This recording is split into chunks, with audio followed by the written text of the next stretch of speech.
Assalamualaikum warahmatullahi wabarakatuh.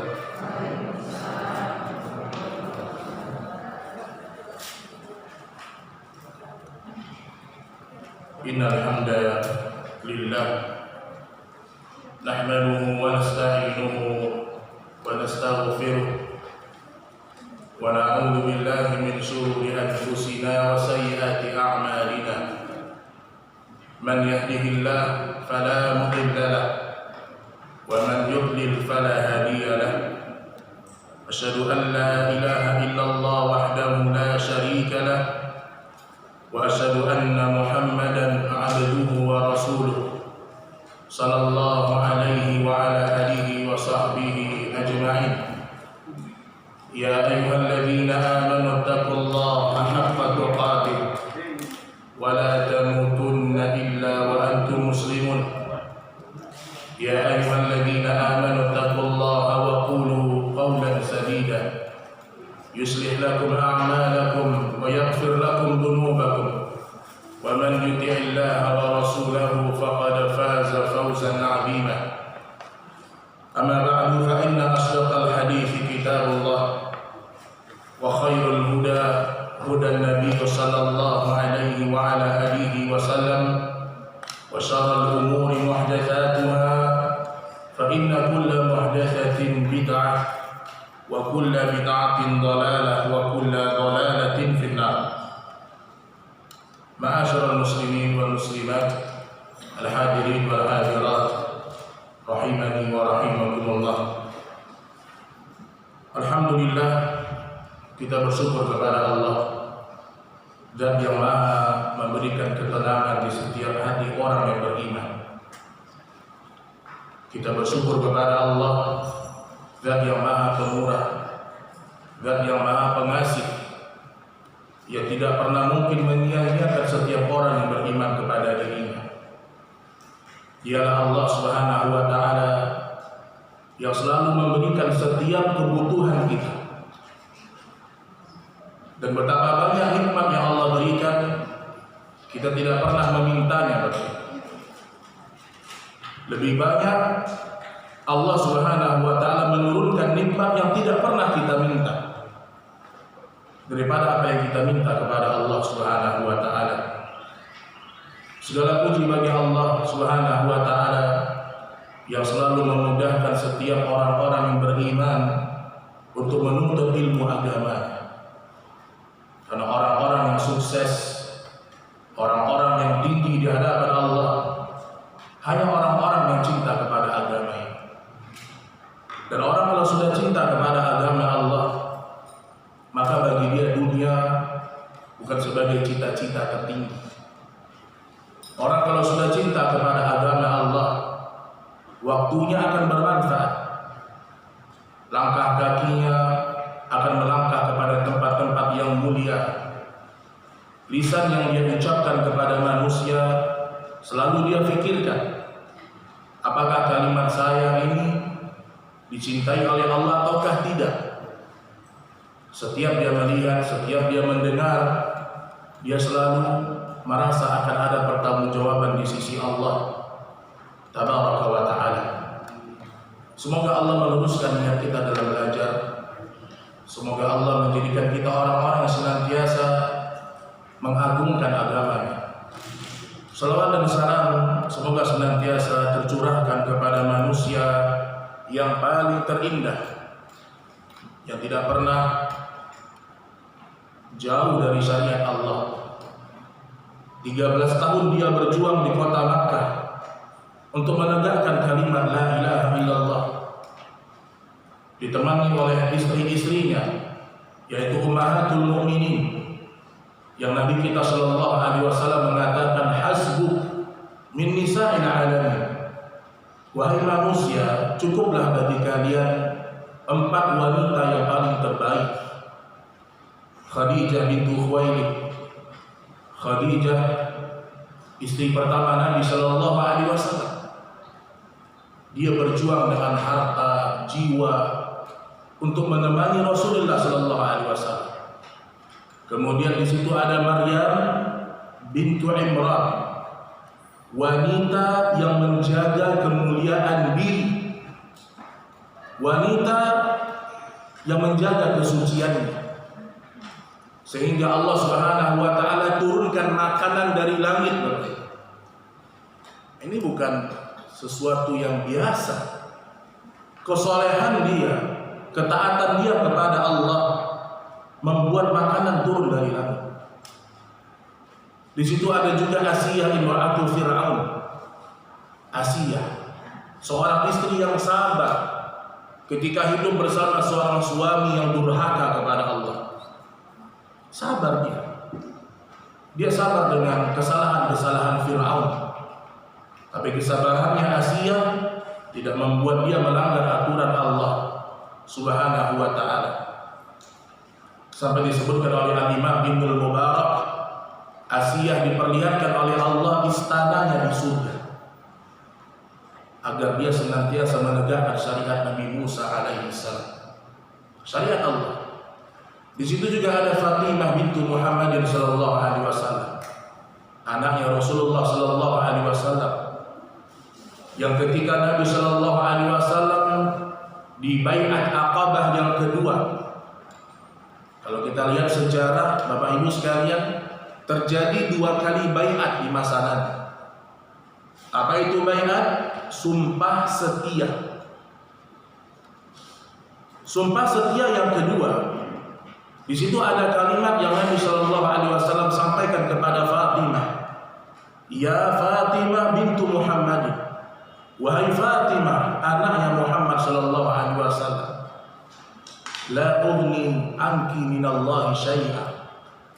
Walaupun engkau adalah anakku, kata Nabi, aku tidak bisa menyelamatkanmu di api neraka. Aku tidak bisa menyelamatkanmu dari hukum Allah Subhanahu wa taala. Mudah-mudahan ibu-ibu semua yang hadir di sini bisa mencontoh 4 wanita terbaik ini. Amma ba'du, kaum muslimin dan muslimat rahimani wa rahimakumullah. Alhamdulillah, kita kembali berkumpul untuk melanjutkan bahasan 55 wasiat Nabi kita Muhammad sallallahu alaihi wasallam. Sekarang kita masuk ke wasiat yang ke 9 tentang salat tasbih. Nah, baik.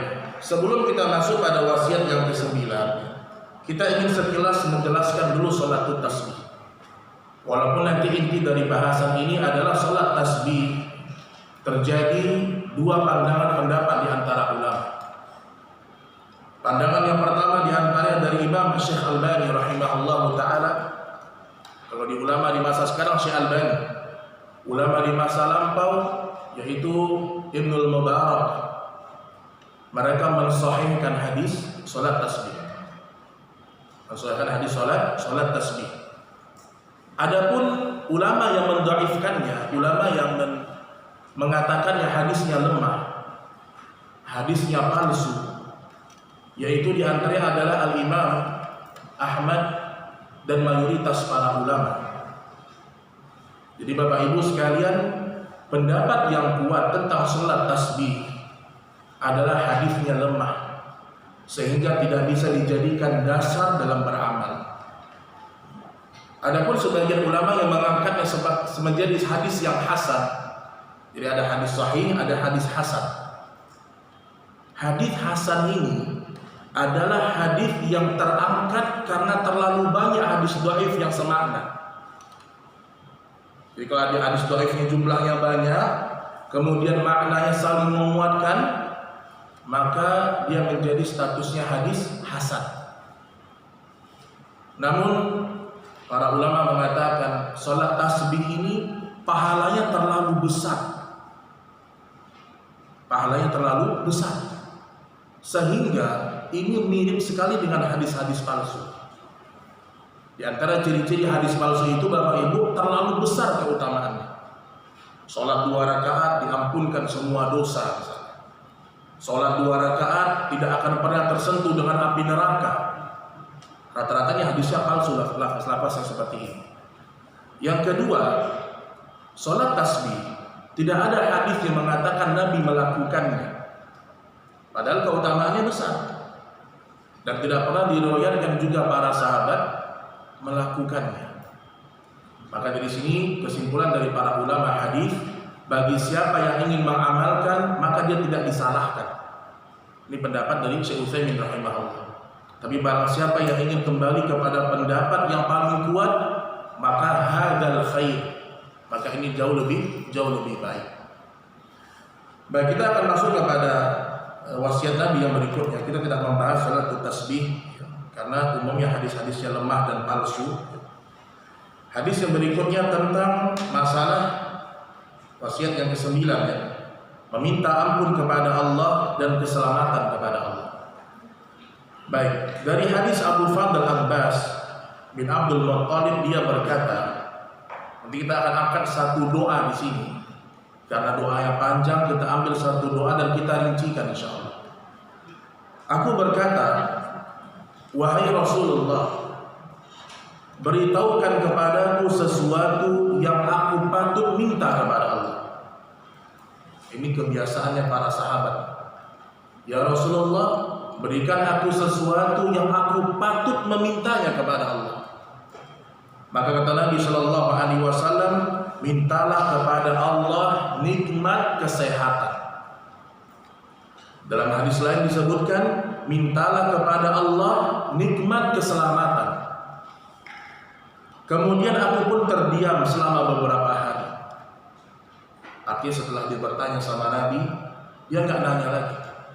Dia tidak bertanya lagi.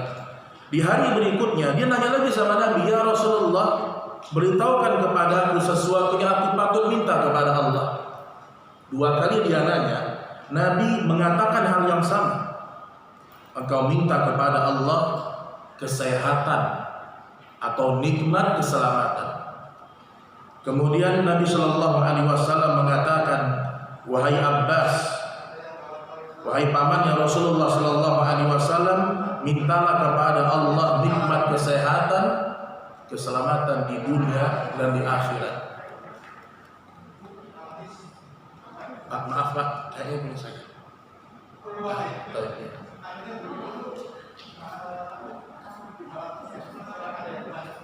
Oh bunyi tadi.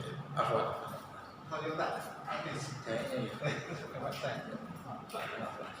Jazakallahu khairan. Baik, di sini Nabi kita Shallallahu Alaihi Wasallam mengingatkan tentang 2 nikmat. Pertama, nikmat kesehatan dan nikmat keselamatan di dunia dan di akhirat. Syekh Muhammad bin Shalih Al-Utsaimin ketika beliau mengatakan tentang hadis ini, ketika seorang hamba berdoa kepada Allah, maka yang pertama jangan lupa dia meminta kesehatan kepada Allah. Nanti ada hadis berikutnya yang menguatkan ini. Dan nikmat sehat Bapak Ibu adalah nikmat yang akan Allah tanya di hari kiamat. Dan nikmat yang paling banyak manusia lalai. Sebagaimana hadis Rasulullah sallallahu alaihi wasallam, ni'matani maghbunun fihima katsirun minan nas.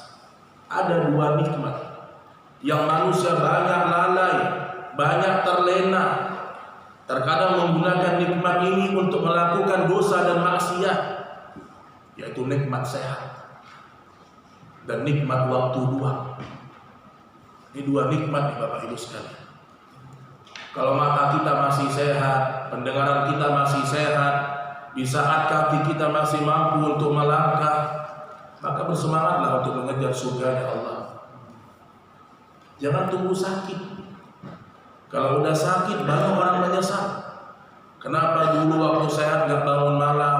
Kenapa dulu waktu sehat tidak rajin sholat duha? Kenapa dulu waktu sholat tidak memperbanyak sholat-sholat sunnah? Penyesalan di akhir. Walaupun bagus boleh saja, tetapi tetap ketika seorang hamba melalaikan nikmat sehat, dia akan banyak dirugikan dalam keselamatan di dunia dan di akhirat. Ini dia satu nikmat. Kemudian nikmat waktu luang juga Nabi sallallahu alaihi wasallam sebutkan. Dan Nabi kita sallallahu alaihi wasallam mengatakan, la tazalu qadaman 'abdin yaumal qiyamah hatta yus'al an arba'. Tidak akan manusia bergerak kakinya di hari kiamat sampai ditanyakan kepadanya 4 perkara. Salah satu yang menjadi bahasan dalam hadis ini, nikmat waktu untuk apa dia manfaatkan. Baik kaum muslimin dan muslimat rahimani wa rahimakumullah. Kemudian disebutkan dalam wasiat ini meminta keselamatan di dunia dan di akhirat. Artinya ketika kita berdoa kepada Allah, ketika kita memohon kepada Allah, minta dua nikmat ini. Sebagaimana doa Nabi kita sallallahu alaihi wasallam, Allahumma, atau dalam Al-Qur'an, Rabbana atina fid dunya hasanah wa fil akhirati hasanah wa qina adzabannar. Wahai Rabb kami, berikan kami kebaikan di dunia dan berikan kami keselamatan di akhirat, kebaikan di akhirat, dan jauhkan kami dari siksa api neraka. Artinya kata para ulama, sering orang meminta nikmat harta, sering orang meminta nikmat keamanan, nikmat rezeki, namun terkadang mereka lupa meminta nikmat diselamatkan dari api neraka. Harusnya begitu Bapak Ibu sekalian. Bagaimana kita ini semangat nih ketika kita dalam kondisi genting, kita nggak punya harta, atau mungkin yang laki-laki nggak punya pekerjaan, kemudian minta kepada Allah pekerjaan, minta kepada Allah mudah dilunasi hutang misalnya. Jangan pernah lupa minta keselamatan bisa melewati sirat. Jangan lupa minta keselamatan dibangkitkan di padang mahsyar dalam kondisi kita sebagai umat Nabi Muhammad yang selamat. Minta Bapak Ibu sekalian. Karena keselamatan di akhirat itu keselamatan yang sesungguhnya. Belum tentu orang yang selamat di dunia dia bisa selamat di akhirat. Maka di sini di antara adab dalam berdoa tidak lupa meminta keselamatan di akhirat. Baik, kita akan masuk kepada doa Nabi kita sallallahu alaihi wasallam. Yang di sini doa ini luar biasa. Jadi kalau seandainya Bapak Ibu bisa menghafalkan maka dihafalkan. Memang doanya sedikit panjang, tetapi kalau Bapak Ibu mencicil untuk menghafal, insya Allah ada pengaruh untuk hati kita. Baik, disebutkan dalam sebuah hadis dari Nabi kita sallallahu alaihi wasallam. Disebutkan dalam hadis Nabi kita sallallahu alaihi wasallam dari Ibnu Umar radhiyallahu anhuma, kullama kana Rasulullah sallallahu alaihi wasallam yaqum minal majlis qama kana Rasulullah sallallahu alaihi wasallam minal majlis. Kata Ibnu Umar, suatu ketika Nabi ini pernah bersama kami dalam satu majlis. Bersama kami dalam satu majlis. Hatta yad'u biha ula'id da'awat. Kemudian Nabi sallallahu alaihi wasallam memberikan kepada kami beberapa doa. Jadi membimbing kami untuk menghafalkan doa ini. Kita akan baca dulu doanya, setelah itu kita akan jelaskan setiap kalimatnya. Kata Nabi sallallahu alaihi wasallam, Allahumma qsim lana min khasyatika ma tahulu bihi bainana wa baina ma'siyatik.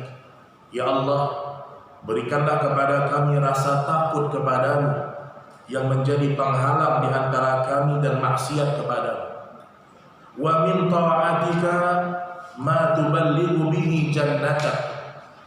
Ya Allah, anugerahkan kepada kami ketaatan yang dengannya kami bisa sampai ke dalam surga. Wa minal yaqini ma tuhawwinu bihi alaina masa'ibad dunya. Ya Allah, berikanlah kepada kami keyakinan yang memudahkan kami untuk menghadapi musibah dunia. Allahumma mati'na bi asma'ina wa absarina wa quwwatina ma ahyaitana waj'alhu al-waritha minna. Ya Allah, berikanlah kami manfaat pada pendengaran kami, penglihatan kami, dan kekuatan kami selama kami masih hidup, ya Allah. Dan jadikanlah itu semua tetap dengan kami dan terpelihara sehingga kami mati. Kemudian kata Nabi sallallahu alaihi wasallam, "Wala taj'al musibatana fi dinina." Ya Allah, jangan jadikan musibah menimpa agama kami. Wala taj'alid dunya akbara hammina. Jangan jadikan ya Allah dunia ini impian terbesar kami. cita-cita tertinggi kami, wala mablagha ilmina, dan jangan jadikan dunia ini puncak ilmu kami. Artinya hanya tahu urusan dunia saja, akhirat nggak tahu dia. Urusan dunia dia tahu tentang ilmu dunia. Ditanya cara wudu, ditanya cara sholat, dia nggak paham. Wala tusallit alaina man la yarhamuna. Ya Allah, jangan sampai orang-orang yang menzalimi kami berkuasa atas kami, dan cintailah kami ya Allah. Baik jemaah kaum muslimin dan muslimat rahimani wa rahimakumullah. Yang pertama pada lafaz, nanti silahkan dilihat di Google banyak doanya, lafaznya. Jadi bunyinya adalah Allahumma qsim lana min khasyatika ma tahulu bihi bainana wa baina ma'siyatik. Ya Allah, berikanlah kepada kami rasa takut kepadamu yang menjadi penghalang antara kami dan maksiat kepadamu. Baik, ini dulu Bapak Ibu sekalian. Rasa takut kepada Allah itu diperintahkan. Jadi seorang mukmin itu memang harus punya rasa takut kepada Allah. Dan Allah Subhanahu wa taala memerintahkan manusia agar takut hanya sama Allah. Tidak boleh takut sama manusia, tidak boleh takut kepada selain Allah. Allah sebutkan dalam surat Ali Imran 175. Innama dzalikumus syaitanu yukhawwifu awliya'ah fala takhafuhum wa khafuni in kuntum mu'minin. Sesungguhnya mereka itu tidak lain hanyalah syaitan yang menakut-nakuti kamu dengan kawan-kawannya. Nabi sampaikan Allah sampaikan kepada orang-orang musyrik, ya Muhammad, sesungguhnya yang menakut-nakuti kamu hanyalah syaitan saja dan kawan-kawannya. Maksudnya siapa? Orang-orang musyrikin. Fala takhafuhum, jangan pernah kamu takut kepada mereka. Wa khafuni in kuntum mu'minin, tapi takutlah hanya kepadaku kalau kamu orang yang beriman. Ini satu. Berarti rasa takut hanya ditujukan sama Allah. Tidak boleh kita takut kepada seseorang sehingga kita tidak berani menyampaikan kebenaran. Tidak boleh. Jangan sampai ketakutan ibu-ibu kepada suami atau ketakutan suami sama istri membuat dia takut sehingga dia tidak menegakkan hukum Allah. Juga tidak benar. Atau seseorang dia takut kepada pimpinannya sehingga dia tidak peduli dengan hukum Allah. Takut kepada Allah itu membuat kita dekat sama Allah, Bapak Ibu. Beda sama manusia. Kalau seorang takut sama manusia, akan menjauh dia atau tidak? Menjauh. Kita takut nih jumpa dengan seseorang, kita akan menjauh dari dia. Tapi ketakutan kita kepada Allah membuat kita mendekat kepada Allah. Itu dia ayat yang pertama yang disebutkan oleh Syekh Muhammad bin Shalih Al-Utsaimin tentang ketakutan hanya ditujukan kepada Allah. Kemudian juga dalam surah Al-Maidah ayat 44, di sini Allah Subhanahu wa taala juga memerintahkan agar manusia takut hanya kepada Allah. Fala takhshawunna wakhshawun wa la tashtaru bi ayati thamanan qalila. Al-Maidah 44. Karena itu jangan kamu takut kepada manusia ya Muhammad, tetapi takutlah kepadaku, dan janganlah kamu menukar ayat-ayatku dengan harga yang sedikit. Artinya Bapak Ibu, ada orang yang karena dia tidak takut kepada Allah, dia tidak takut dengan hukum Allah, dia mengucapkan ayat-ayat Allah untuk menyesatkan manusia. Itu salah satunya. Salah satu sebab kenapa orang berani ngomong agama sembarangan, halal haram tanpa ilmu, menjelaskan agama tanpa ilmu. Karena apa? Rasa takutnya tidak ada pada Allah. Kenapa ada orang yang bilang sholat 5 waktu tidak ada? Ada orang mengatakan zina itu boleh, ada orang mengatakan khamar itu nggak apa-apa, ada orang yang mengatakan riba itu halal. Kenapa? Tidak ada rasa takut kepada Allah. Memang di dunia mereka selamat. Artinya Allah tidak langsung turunkan azab kepada mereka. Tapi ingat Bapak Ibu, dalam surah Ar-Rahman Allah berfirman, sanafruqu lahum ayyuhats tsaqalan.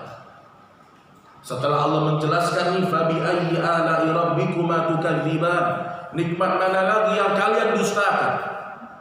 Apa kata Allah Bapak Ibu? Sanafruqu lakum ayyuhats tsaqalan. Di antara tafsir dari Imam Ibnu Katsir, kalau ada orang berbuat dosa di dunia, terkadang Allah biarkan. Silahkan berbuat dosa, tinggalkan sholat, silahkan berbuat syirik. Allah gak langsung azab di dunia, karena dunia bukan tempat untuk mengazab manusia. Apa kata Allah? Sanafruqu lakum ayyuhats tsaqalan. Tetapi nanti di akhirat, sanafruq ini Bapak Ibu dalam bahasa Arab artinya fokus. Tapi nanti hai manusia, di akhirat kami akan fokus mengurus kalian. Ini ayat Masya Allah. Allah mengatakan di dunia kami biarkan kalian yang lalai dalam sholat, yang tidak patuh kepada Allah, yang tidak peduli dengan dosa, kami biarkan mereka. Tapi di akhirat, di padang mahsyar, di azab kubur, di hari hisab, kami akan fokus mengurus kalian. Fokusnya bagaimana? Tidak ada satupun keburukan kecuali tercatat di buku-buku catatan amal kita. Bukankah Allah Subhanahu wa taala mengatakan ketika dibagikan buku-buku catatan kepada mereka, "Ma li hadzal kitab la yughadiru shaghiratan wala kabiratan illa ahsaha wa wajadu ma 'amilu hadira." Ketika dibagikan buku catatan amal di padang mahsyar, kata penduduk mahsyar, kata orang-orang di akhirat, ini catatan amal apa? Kenapa perbuatan baik, perbuatan buruk tertulis semuanya ya Allah? Tertulis. Kemudian Allah mengatakan wa wajadu ma 'amilu hadira. Kemudian di akhirat itu mereka melihat seluruh perbuatan mereka selama di dunia. Maka di antara nikmat ketika Allah menutup aib kita di akhirat, itu nikmat. Dan kata Imam Ibnul Mubarak, orang yang ingin aibnya ditutup di akhirat, dia tutup aibnya manusia di dunia. Jangan senang ngomongin aib orang. Ada orang senang ngomongin rumah tangga orang, apa manfaatnya? Apalagi rumah tangga ustaz, lebih heboh lagi. Kalau ustaznya ini bermasalah rumah tangganya ini heboh. Jadi biarkan orang dengan urusannya, biarkan kita dengan urusan kita. Karena besok di akhirat kita masing-masing. Makanya di sini orang yang takut kepada Allah, dia akan memikirkan setiap amal dan perbuatan yang dia kerjakan. Kemudian juga apa ganjaran Bapak Ibu yang Allah berikan kepada orang-orang yang takut kepada Allah? Bukan gak ada ganjaran. Dalam surat Ar-Rahman ayat 46 Allah mengatakan waliman khafa maqama rabbih jannatan, dan bagi orang yang takut kepada Allah kami siapkan bagi mereka 2 surga. Ibnu Katsir menyatakan tentang ayat ini, yang berhak mendapatkan 2 surga, nanti kita akan sebutkan surganya seperti apa. Yang berhak mendapatkan 2 surga karena takut kepada Allah, pertama, rasa takut yang menahan hawa nafsu. Dia takut kepada Allah, dia tahan hawa nafsu dia dari berbuat dosa, dari berbuat maksiat. Dia tahan. Sebentar Bapak Ibu menahan dosa, sebentar. Jangan tergesa-gesa. Kita hidup 60 tahun, 70 tahun di dunia, tahan hawa nafsu kita untuk jatuh kepada dosa. Walaupun fitrah kita jatuh kepada dosa. Yang kedua, tidak melampaui batas. Orang yang takut kepada Allah tidak melampaui batas dalam dosa. Mereka berbuat dosa, iya, orang beriman, tapi tidak melampaui batas. Yang ketiga, orang yang takut kepada Allah tidak mementingkan urusan dunia. Artinya dunia sekedar untuk kebutuhan hidup, bukan urusan yang terlalu penting. Karena banyak orang ketika urusan dunianya bermasalah, rusak perkara-perkara akhirat dia. Banyak orang karena tidak peduli dengan akhirat dia, maka dia sangat cinta kepada dunia. Pilihannya dua itu aja Bapak Ibu. Ada orang terlalu gila dengan dunia, terlalu cinta dengan dunia, pasti akhiratnya rusak. Dan ketika seseorang sudah cinta kepada akhirat, cinta kepada Allah, dunianya akan Allah cukupkan. Jadi nggak ada lagi istilah kalau orang belajar agama nanti jadi gila. Itu ada tuh dulu. Dulu Bu, pesantren nggak seperti sekarang. Zaman-zaman dulu orang kalau masuk pondok itu orang-orang nakal masukin pondok semua, ya nggak Pak? Sampai ada istilah orang-orang kalau kamu terlalu beragama kamu jadi orang gila nanti. Ini rasa takut yang tidak benar. Kemudian rasa takut kepada Allah akan membuat dia melakukan perintah Allah dan menjauhi larangan Allah. Nah, jadi rasa takutnya harus seperti itu. Karena ada rasa takut kepada Allah yang tercela, sehingga dia berputus asa dari ampunan Allah. Ada orang dia takut dengan neraka, tapi nggak membuat dia beramal. Ustaz, saya takut dengan azab neraka, saya takut dengan padang mahsyar, saya takut dengan sirat. Tapi cuma sekedar itu. Dia nggak beramal, dia tidak meminta perlindungan kepada Allah. Jadi rasa takut yang benar kepada Allah, konsekuensinya tadi yang kita sebutkan. Selain itu rasa takutnya kepada Allah akan membuat dia putus asa. Makanya dalam ibadah selalu ingat 3 perkara: ar-raja, al-khauf, al-mahabbah. Setiap Bapak Ibu ibadah, pertama ar-raja, mengharapkan ganjaran dari Allah. Ya Allah, saya sholat supaya saya mendapatkan pahala. Ya Allah, saya sabar supaya saya mendapatkan surga. Yang kedua, al-khauf, rasa takutnya kepada hukuman Allah. Kita takut sama neraka. Sampai disebutkan dalam sebuah hadis yang sahih, ketika neraka mengadu kepada Allah, ya Allah, antara kami dengan kami membakar satu sama yang lainnya.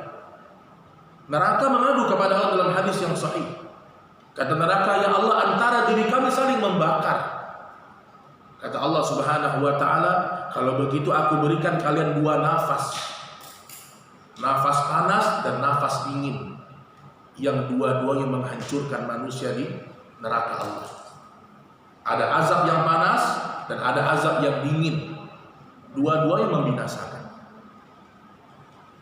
Baik Bapak Ibu dirahmati oleh Allah Subhanahu wa ta'ala, apa yang dimaksud dengan 2 surga tadi yang disebutkan dalam surah Ar-Rahman tadi?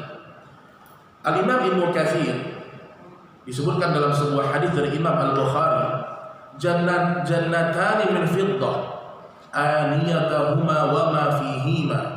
2 surga itu bejana dan yang di dalamnya ada perak, yang di dalamnya ada emas. Kata Imam As-Sa'di rahimahullah ta'ala, 2 surga itu terdapat bejana, perhiasan, bangunan, dan isilannya yang terbuat dari emas. Orang yang meninggalkan dosa dan maksiat mendapatkan 1 surga, dan orang yang melakukan perintah Allah mendapatkan 1 surga lainnya. Bayangkan Bapak Ibu, surga itu ada yang terbuat dari emas, bejananya emas, permadaninya emas, dan seterusnya. Ini bagi orang yang takut kepada Allah Subhanahu wa ta'ala. Baik, ma'asyiral muslimin dan muslimat rahimani wa rahimakumullah, itu lafaz yang pertama. Allahumma qsim lana min khasyatika ma tahulu bihi bainana wa baina ma'siyatik. Kemudian pada lafaz yang kedua Nabi mengatakan, wa min ta'atika ma tuballighu bihi jannatak.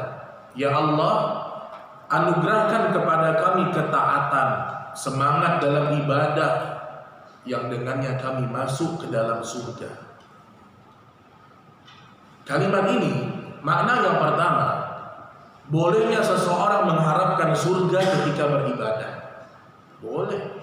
Pertama maknanya, ya Allah, anugerahkan kepada kami ketaatan yang membuat kami masuk surga. Artinya apa? bolehnya meminta surga ketika beribadah kepada Allah. Yang kedua, ya Allah, mudahkan semua mata kami, penglihatan kami, pendengaran kami, dan hati kami untuk melakukan ketaatan. Karena Allah menyebutkan Bapak Ibu, ada orang-orang yang punya mata, punya penglihatan, punya hati, tetapi Allah mengatakan mereka lebih buruk daripada hewan ternak. Allah sebutkan dalam surat Al-A'raf ayat 179. Allah Subhanahu wa taala berfirman, "Wa laqad dzara'na li jahannama katsiran minal jinni wal ins." Dan sesungguhnya kami jadikan untuk neraka jahanam itu isinya jin dan manusia. Jadi besok neraka jahanam itu ada dua golongan, jin dan manusia. Dan jumlah jin lebih banyak daripada jumlah manusia. Lahum qulubun la yafqahuna biha. Mereka itu punya hati, tetapi hati mereka tidak pernah dipakai untuk memahami ayat-ayat Allah. Walahum a'yunun la yubsiruna biha. Mereka diberikan oleh Allah dua penglihatan, dua mata, tetapi mata mereka tidak pernah dipakai untuk melihat kebesaran Allah. Walahum adhanun la yasma'una biha. Mereka diberikan telinga oleh Allah, tetapi mereka tidak pernah mendengar apa yang Allah ridhai. Ulaika kal an'ami bal hum adall. Mereka itu semua punya mata, punya pendengaran, punya hati, tetapi tidak mau beramal, bahkan melakukan dosa dengan tiga nikmat ini. Mereka lebih buruk daripada binatang ternak. Bal hum adall, bahkan lebih buruk daripada binatang ternak. Jadi pertama kata Allah, mereka sama dengan hewan ternak atau bahkan lebih buruk daripada hewan ternak. Ulaika humul ghafilun. Mereka adalah orang-orang yang lalai kepada akhirat. Bapak Ibu yang dirahmati Allah, Allah menyebutkan di sini tiga nikmat. Yang pertama hati. Sebelum Allah memulai mata dan telinga, Allah memulai dengan hati. Karena kalau hati itu bersih, hati itu ikhlas, hati itu tunduk kepada Allah, mata akan terkontrol, pendengaran akan terarah.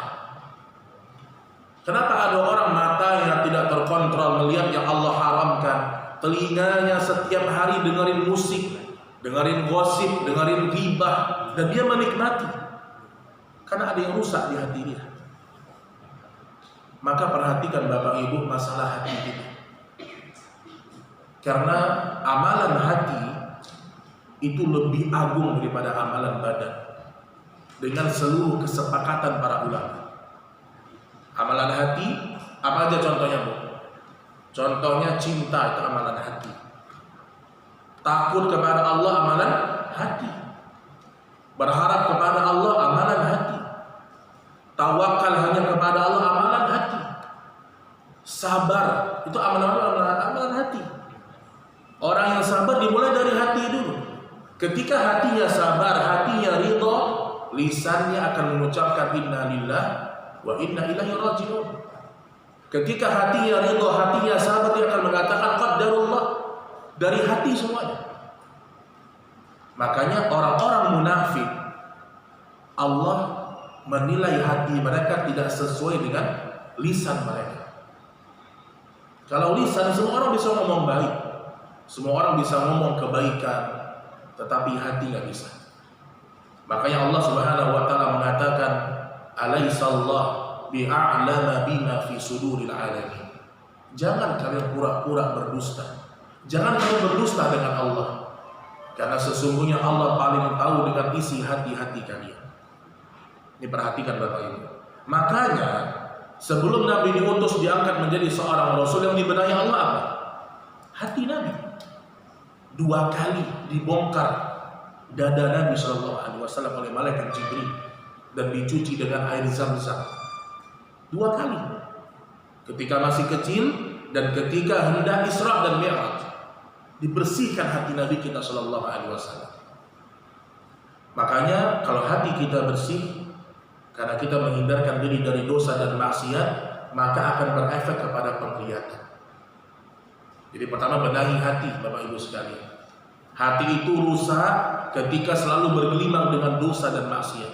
Kalla bal rana ala qulubihim ma kanu yaksibun. Dalam surah Al-Mutaffifin.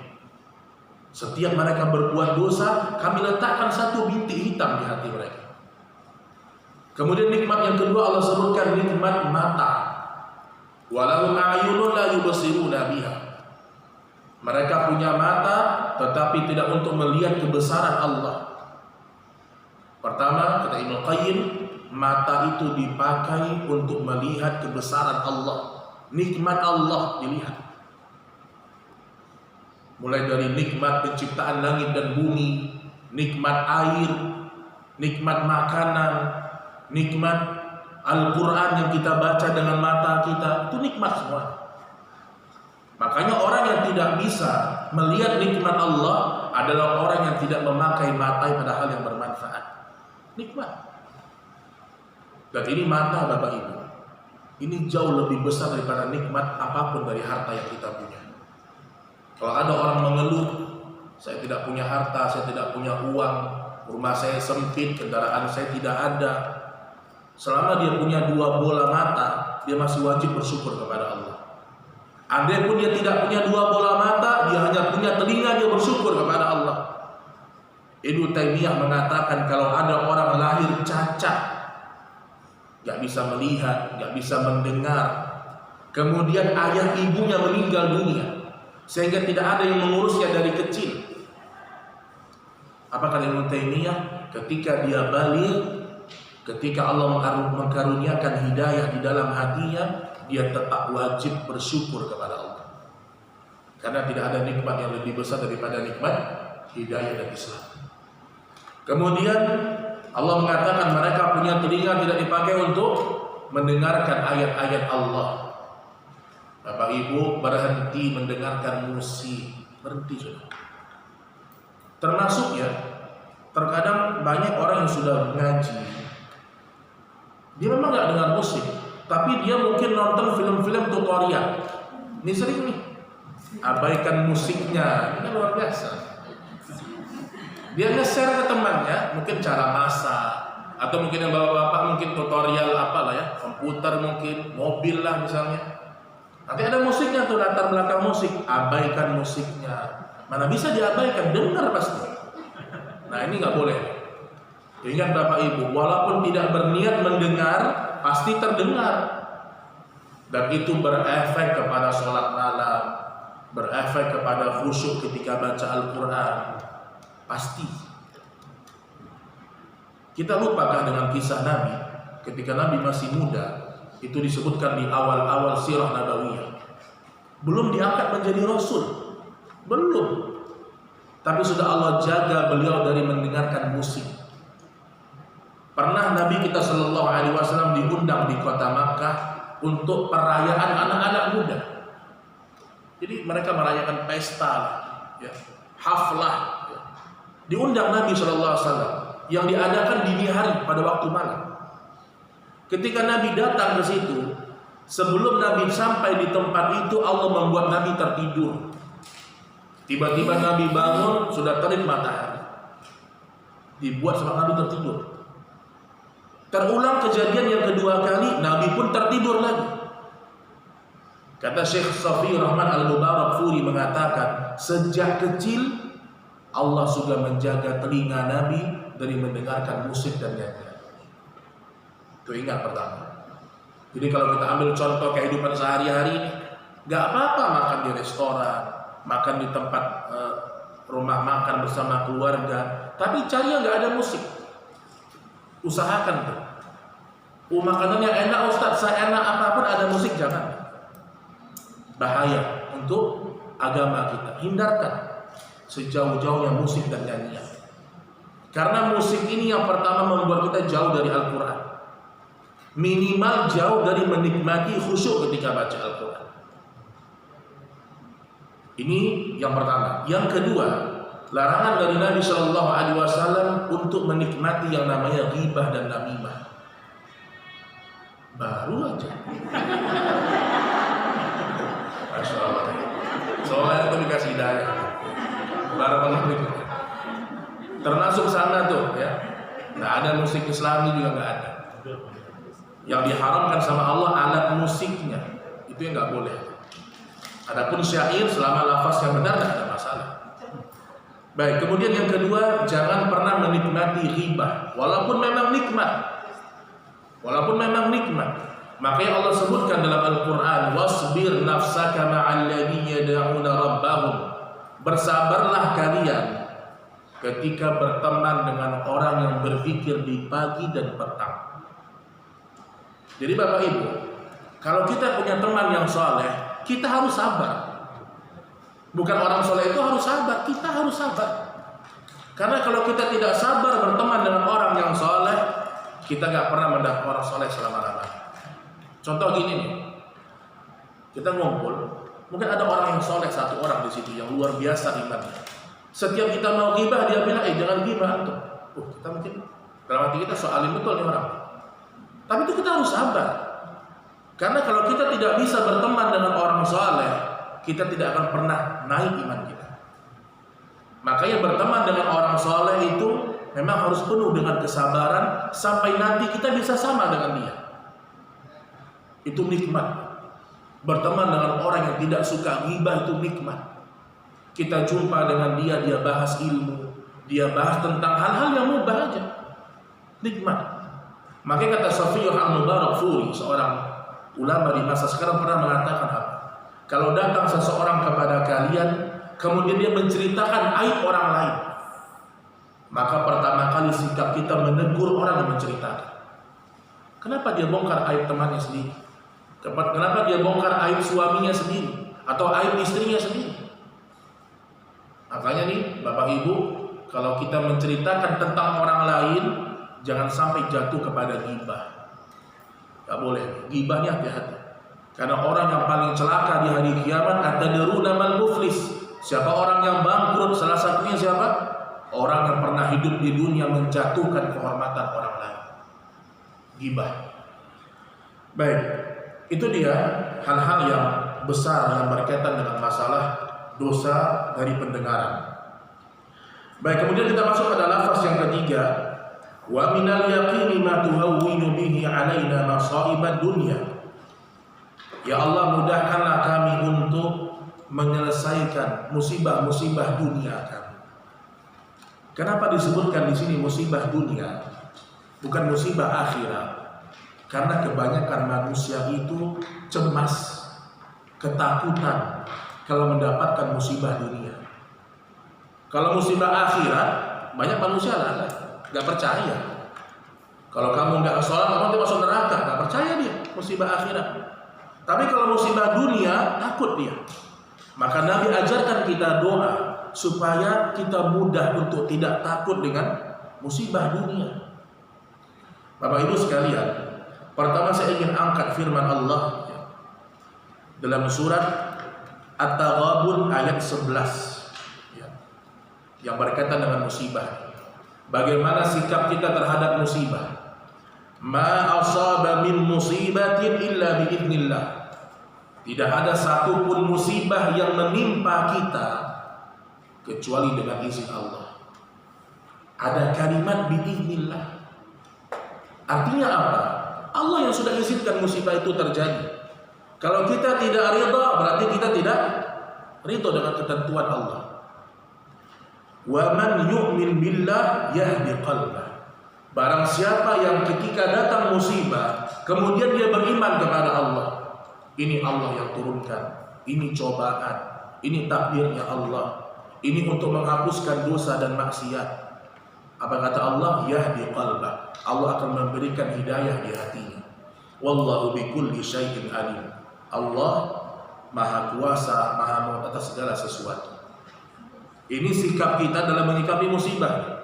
Apapun musibah dunia terjadi, pertama sikap kita apa? Ridho. Itu pertama. Bukan seandainya rumah kita kebakaran, bukan seandainya, udah. Rumah terbakar, oh coba kalau saya pilih tidak begini, tidak begitu. Anak kita meninggal misalnya, coba kalau dirawatnya di situ, diobati di sana, udah. Kalau sudah terjadi apa? Yahdi qalbah. Kita beriman kepada Allah, sudah terjadi. Kata Nabi Shallallahu Alaihi Wasallam, kalau terjadi musibah pada kehidupan kalian, ucapkanlah qadarullah masya'a fa'al. Karena kalau kita ucapkan lau, seandainya, itu akan membuka pintu-pintu syaitan. Terkadang kita tahu nih hadis, tapi kita nggak amalkan. Termasuk dalam perkara-perkara dunia, apapun. Misalnya seorang berpisah antara suami dengan istri. Udah berpisah misalnya, ya sudah, qadarullah, sudah terjadi. Kemudian suami meninggal misalnya, istri meninggal, orang tua meninggal, kehilangan harta, ridha kepada Allah. Karena Allah yang izinkan itu terjadi. Dan kalau kita sudah ridha kepada Allah, yahdi qalbah, Allah akan membimbing hati kita. Ada kisah dari Abdullah bin Zubair bin Awwam. Disebutkan dia meninggal anaknya, kemudian kakinya putus. Orang-orang menghibur dia. Apa kata Zubair? Jangan kalian ucapkan kalimat yang membuat hatiku tidak ridho lagi kepada Allah. Aku punya empat atraf, 2 kaki 2 tangan. Allah hanya ambil 1 kaki dariku saja. Aku bersyukur kepada Allah. Aku mempunyai 4 anak yang Allah ambil hanya 1. Alhamdulillah, aku bersyukur kepada Allah. Kata para ulama, cara yang paling mudah untuk ridha kepada musibah, segera mengingat nikmat Allah yang lain. Segera. Jangan fokus kepada itu aja. Misalnya nih, dapat musibah apapun, langsung kita ingat nikmat Allah yang lain. Anak kita meninggal, kita ingat kita masih punya 3 anak. Orang tua kita meninggal, kita sedih, iya, boleh. Itu kesedihan yang dibolehkan dalam agama. Tapi berlarut-larut tidak boleh.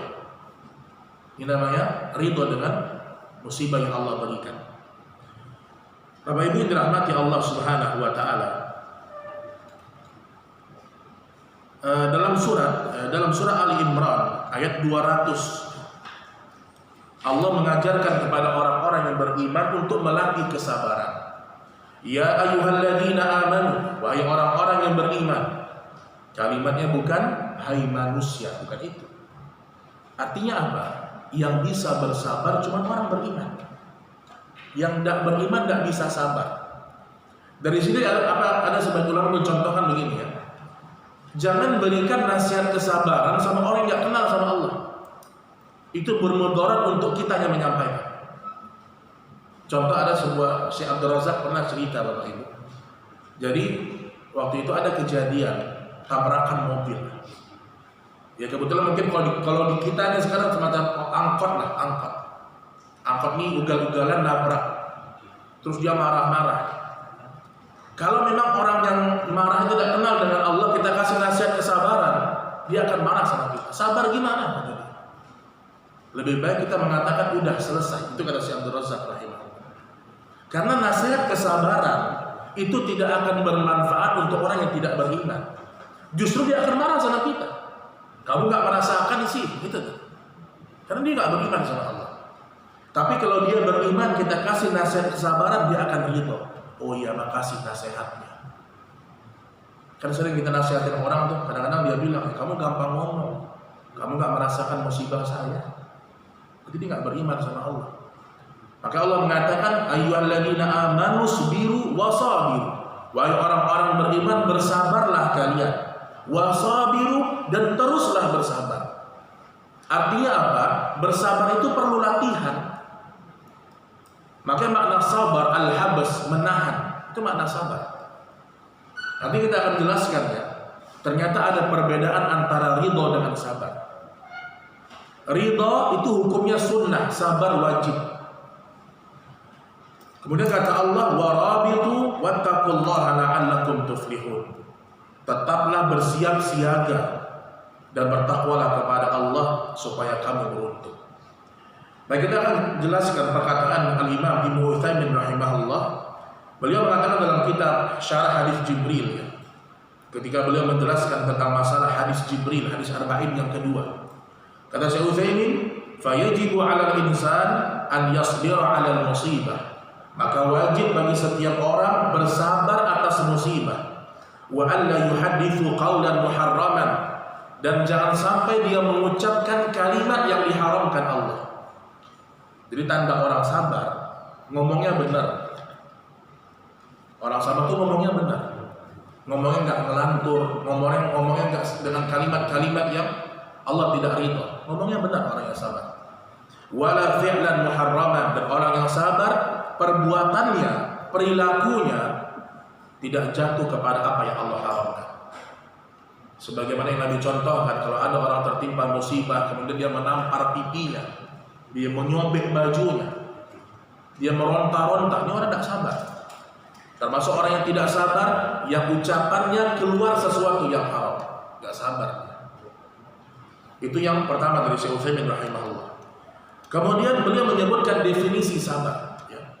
As-sabru hablus lisan 'ala syaqwa ila ghairillah. Yang namanya sabar menahan lisan dan mengeluh. Yang namanya sabar menahan lisan dan mengeluhnya hanya kepada Allah. Jadi kalau ada orang bilang, ya saya sabar aja sih Ustaz, tapi dia terus ngomong nih sama orang, nah ini ngeluh ini. Bapak Ibu, mengeluh tuh nggak ada nikmatnya sama orang. Kita datang ke teman kita terus kita ngeluh, dia nggak bisa bantu kita kok. Hanya sekedar ngeluh, ya nggak minta nasihat, itu beda lagi.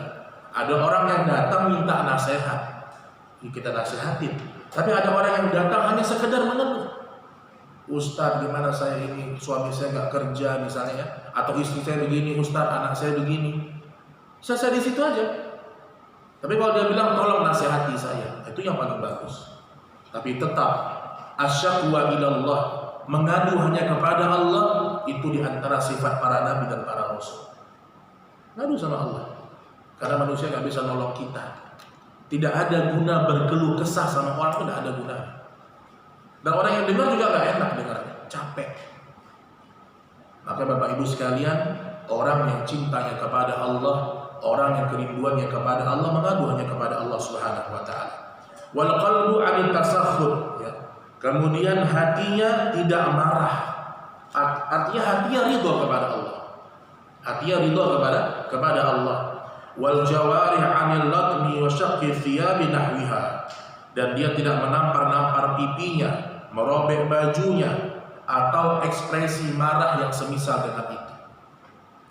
Ini dia orang sabar, namanya seperti itu. Dan sabar bukan berarti lemah, Bapak Ibu sekalian.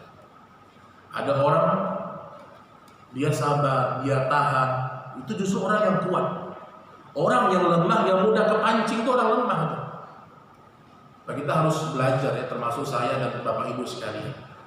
Jangan sampai kita terpancing, kemudian kita marah, sabar. Dan lihat bagaimana sabarnya Rasulullah SAW. Sampai Allah menghibur Nabi dalam surah Al-Hijr. Sebagaimana Allah mengatakan, "Walaqad na'lamu annaka yadhiqu sadruka bima yaqulun." Wahai Muhammad, kami tahu hatimu itu sempit karena omongan orang-orang kafir kepada kalian. Nabi itu sedih sebenarnya, sempit hati dia.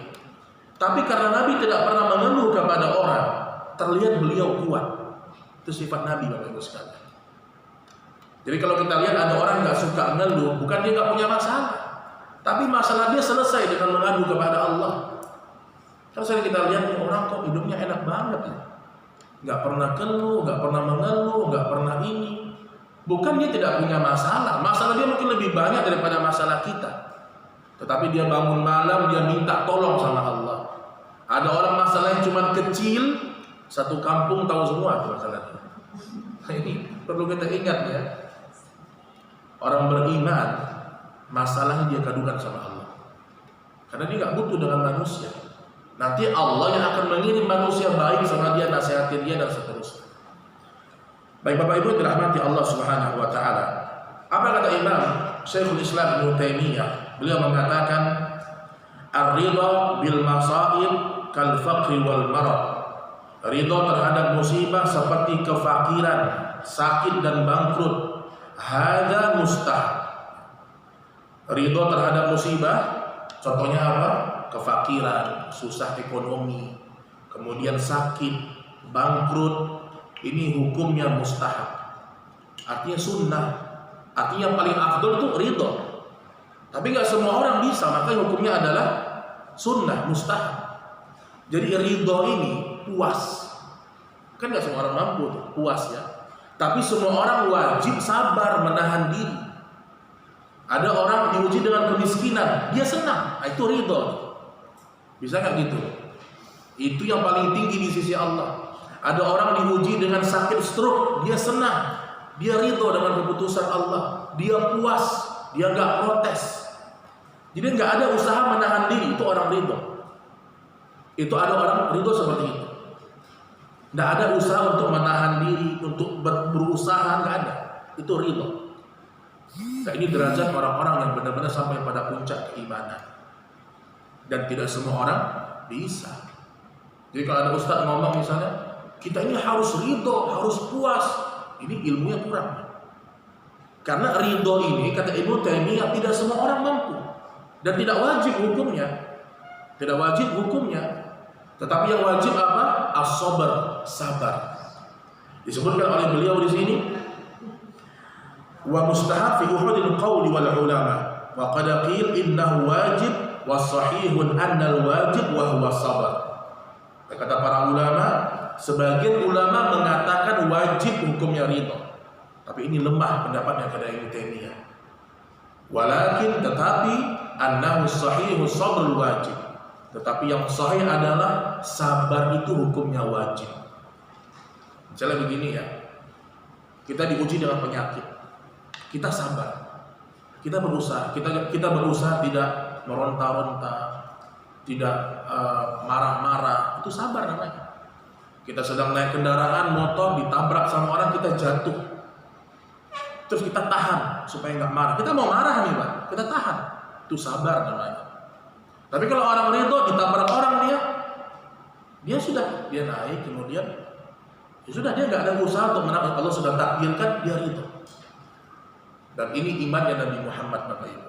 Dan orang-orang yang berusaha mencontohnya. Contoh apa?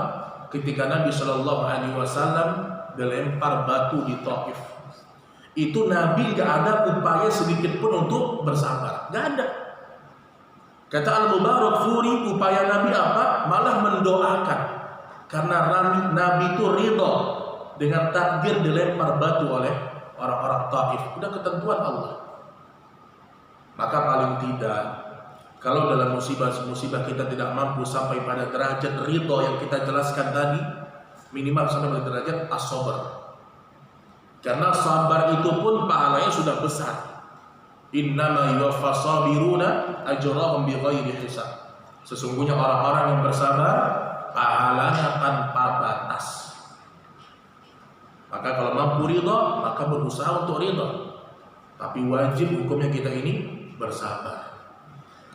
Baik Bapak Ibu dirahmati oleh Allah Subhanahu wa taala. Kemudian poin yang terakhir dari doa Nabi sallallahu alaihi wasallam, saya sambung satu kalimat ya. Allahumma matti'na bi asma'ina wa absarina wa quwwatina. Nabi sallallahu alaihi wasallam berlindung kepada Allah, ya Allah, jadikan pendengaran kami, penglihatan kami, kekuatan kami hanya kembali kepada Allah. Ya Allah, jangan jadikan dunia ini sebagai cita-cita tertinggi kami. Wala mablagha ilmuna, jangan sampai menjadi puncak ilmu kami yang paling tinggi. Baik Bapak Ibu dirahmati Allah Subhanahu wa taala. Al-Imam Ibnu Abbas, sahabat Nabi sallallahu alaihi wasallam, ketika beliau menafsirkan firman Allah surat Takasur ayat ke-8, "Tsumma la tus'alunna yawma idzin 'anil na'im." Kemudian kalian akan ditanya oleh Allah tentang nikmat-nikmat selama hidup di dunia. Apa kata Imam Ibnu Abbas radhiyallahu taala anhu? An-na'im sehatul abdan. Yang pertama yang namanya nikmat sehatnya badan. Wal asma pendengaran, wal absar penglihatan. Yas'alullah al-ibad fi masta'maluha.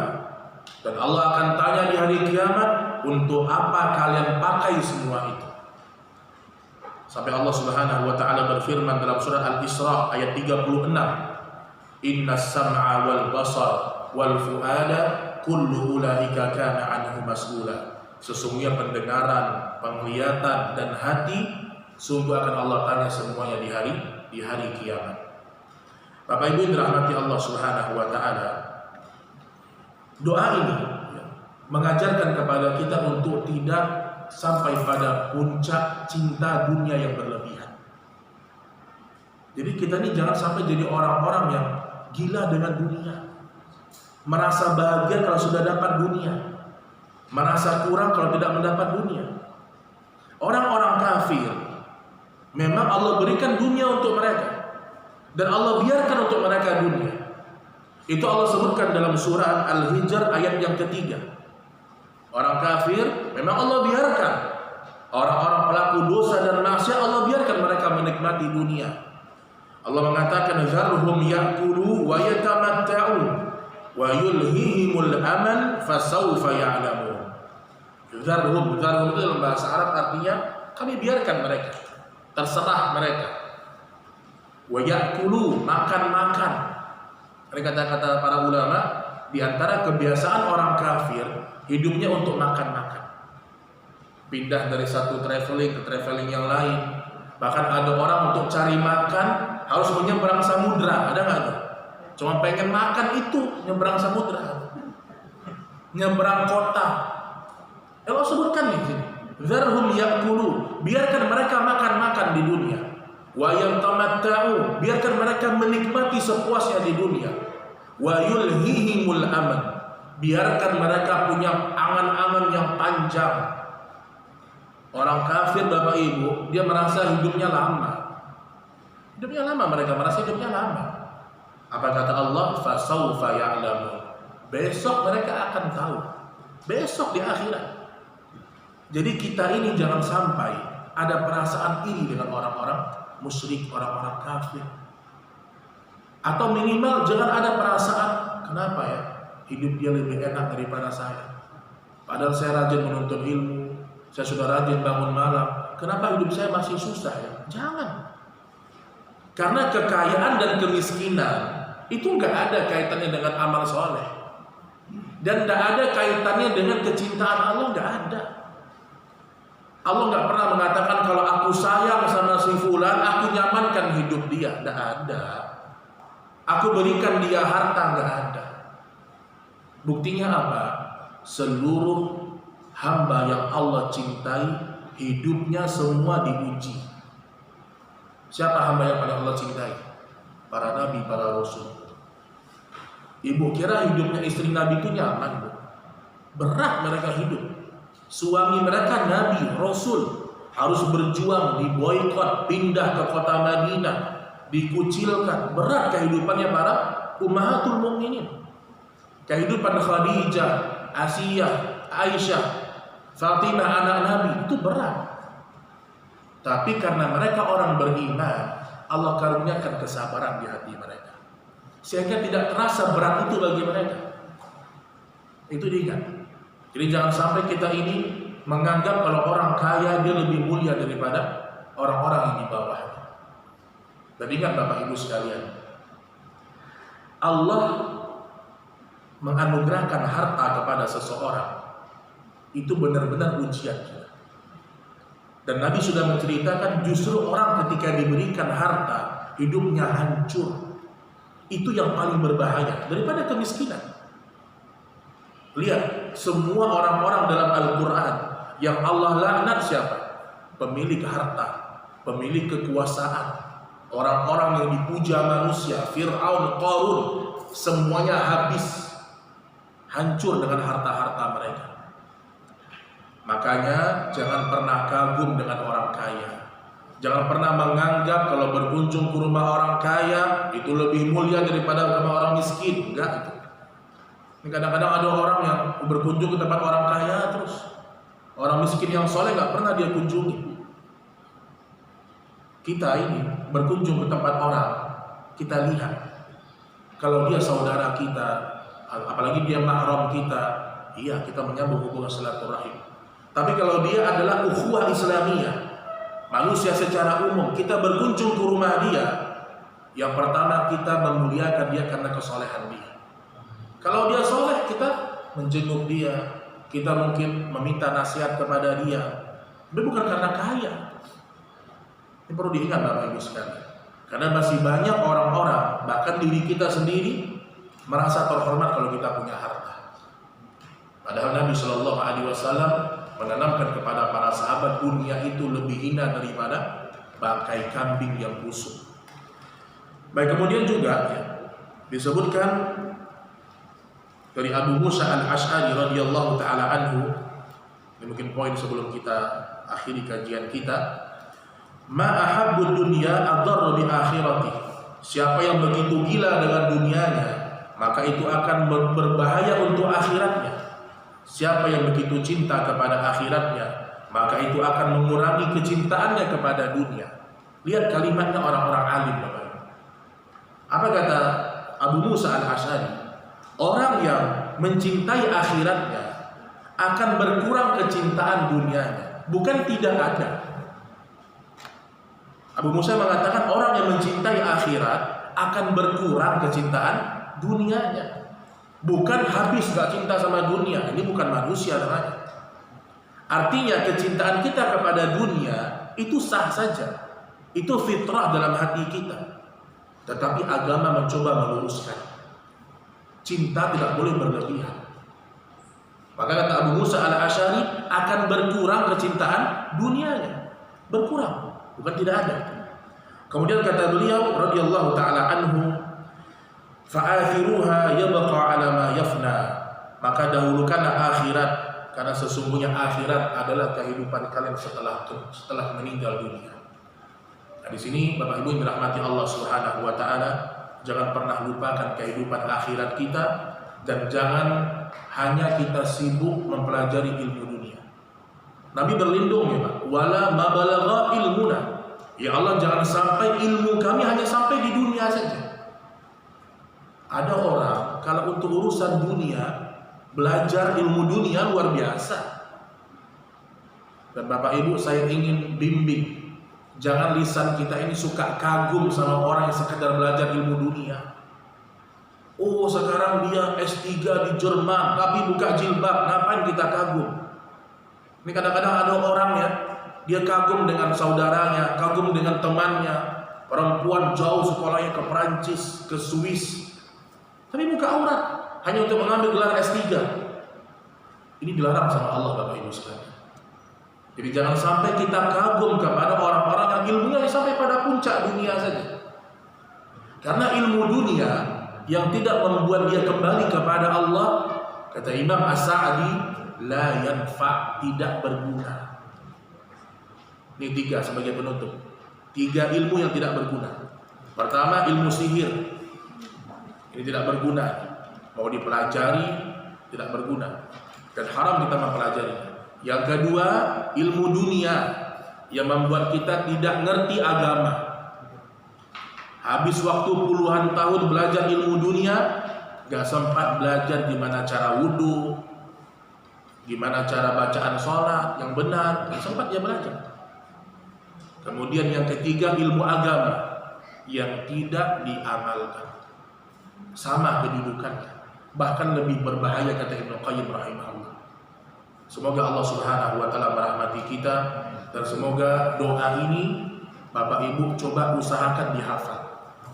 Paling tidak terjemahannya deh, paling tidak terjemahannya dengan lafaz setelah Nabi Shallallahu Alaihi Wasallam sebutkan. Bapak Ibu sekalian, pada pertemuan ini wallahu taala a'lam bishawab. Semoga apa yang kita sampaikan bermanfaat, dan semoga Allah Subhanahu wa taala memberikan keberkahan dalam ilmu kita. Wallahu taala a'lam bishawab. Subhanakallahumma wa bihamdika, asyhadu an la ilaha illa anta, astaghfiruka wa atubu ilaik. Wassalamualaikum warahmatullahi wabarakatuh.